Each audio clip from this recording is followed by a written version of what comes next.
The riot occurred after the BRI League 1 match between Arema FC vs Persebaya on Saturday, October 1, 2022, at the Kanjuruhan Stadium, Malang, East Java, Indonesia.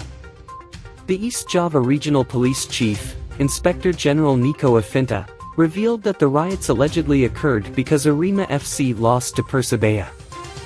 In that match, Arema FC lost to Persebaya, 2-3. Nico explained that during the match, there were no problems. During the game there were no problems. Problems occur at the end of the game. The audience is disappointed to see the Arema FC team lose, he said, quoted from Surya Malang. In addition, Nico suspected that the riots occurred because the fans were disappointed because Arema FC's home record against Persebaya had to be tarnished. Hundreds of people were reported to have died in the tragedy of the riot that broke out at the Kanjuruhan Stadium, Malang Regency, East Java, during the Arema vs Persebaya match.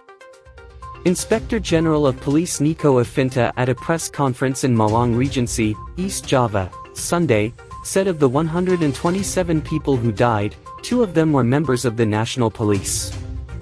However, until this news was written, the death toll from the riot at the stadium was reported to have increased again. From the information received by human rights organization, Komnas HAM, the death toll increased to 153 people. As a football enthusiast, I am deeply saddened by the loss of life at the Kanjuruhan Stadium, Malang. As of this morning, the information is that 153 people have died, Komnas HAM Commissioner Beka Ulung Hapsara told Okezone, Sunday, October 2, 2022. Regarding the death of the victim, Nico suspected that one of the causes was the lack of oxygen due to the crowding. Nico explained that as many as 34 people were reported to have died at Kanjuruhan Stadium, Malang Regency, while the rest died while receiving help at a number of local hospitals. According to him, until now there are approximately 180 people who are still undergoing treatment at these hospitals. In addition to the victims who died, there were 13 vehicles that were damaged, 10 of which were police vehicles. Nico revealed the motives of Arema FC supporters taking to the field with the intention of trying to find official Arema FC players. They intend to ask the players and officials why they lost against Persebaya, he explained. The rush of Arema FC supporters into the field made security officers take preventive measures. Meanwhile, a supporter who survived, through his Twitter account at rescuewahyu_05, told the chronology of the riots. From the beginning of entering the stadium everything went safely and orderly until kickoff at 8 p.m. The match went smoothly without the slightest disturbance. There are only Arema fans throwing psychic at each other at Persebaya players, he said. However, during the first half of the break, there were about 2 or 3 times of slight commotion at. The riot was immediately secured by the authorities.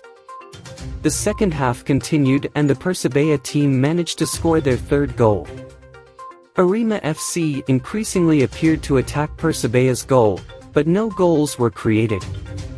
The more attacks, the more excited we as fans are to watch it, he said. Until the final whistle sounded, Arema could not add to his goals, and had to accept defeat. This is where the tragedy began. After the whistle sounded, Arema players bowed down and disappointed.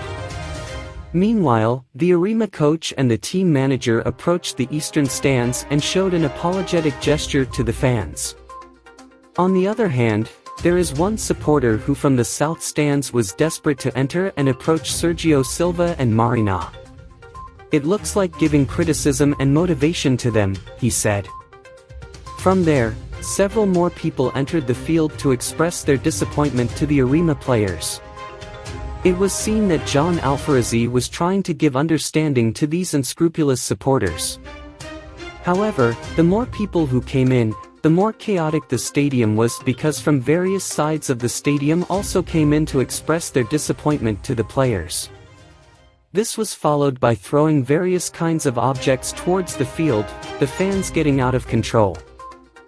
Finally the players were herded into the locker room with a police escort. After the players came in, the fans got more out of control and more came onto the pitch, he said. The authorities made various efforts to push back the supporters.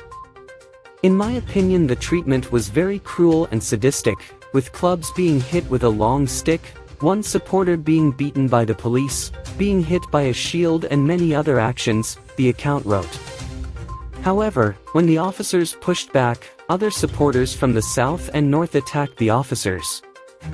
More and more fans are entering conditions that are out of control. The officers then fired tear gas several times at the fans on the pitch. One after another, supporters attacked the police from the south and north. In the end, apart from the rain throwing objects from the side of the stands, there were also tear gas shootings at the fans, he said.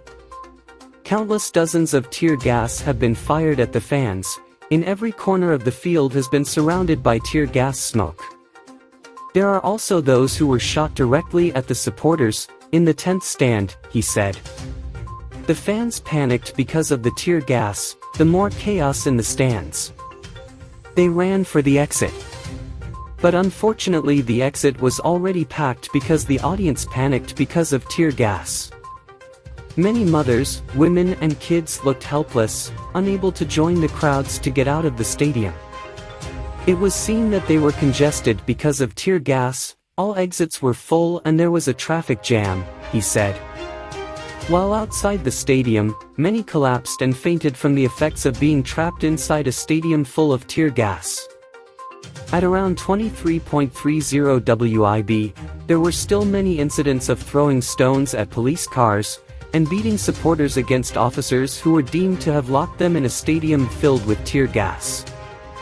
And there were several shots of tear gas again outside the stadium. More specifically around the second stand, he said. At that time the conditions outside the Kanjuruhan Stadium were already very tense.